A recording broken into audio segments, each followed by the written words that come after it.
Сәлем баршаңызға. Бүгін сіздермен үлпілдек жұмсақ болып шығатын бауырсақ пісіреміз. Менің көп жылдардан бері пайдаланатын ең сенімді рецептімен сіздермен бөліспекшімін. Менімен бірге видеоның соңына дейін қарап, менің каналыма тіркеліп кетуді ұмытпаңыздар. Ең алдымен үлкендеу ыдысымызға жылы сүтімізді құйып аламыз.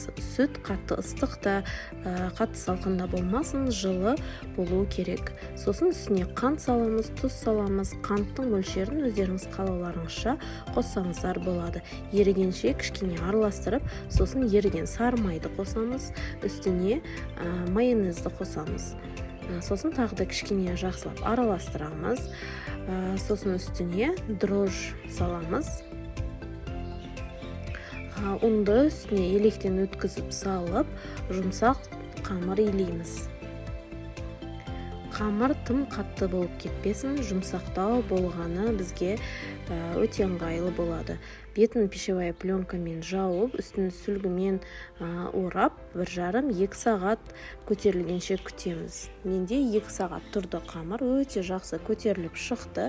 Енді біз қамырмен жұмыс істейміз. Қамырды ең бірінші қолымызбен кішкене жайып, ұн сеуіп, оқтаудың көмегімен жайып аламыз. Біз қамырды қалыңдау етіп жаямыз, өте жұқа болып кетпесін. Қалыңдау етіп жайып шығамыз. Сосын мен думалақ формамен осылай бокалдың көмегімен кесіп шықтым. Не болмаса жай ғана пышақпен де 4 бұрыш етіп кесіп шықсаңыздар болады. Сосын оны тағы да кішкене көтерілгенше бетін жауып күтетін боламыз 15-20 минуттай уақыт. Қыздар барлық заттардың мөлшерін описанияға жазып қалдыратын боламын, сол жерден көрсеңіздер болады. Табаға май құйып, бауырсақтарымызды қуырып аламыз. Қатты отта емес, орташа отта қуырамыз, тез қызарып кетпеу керек.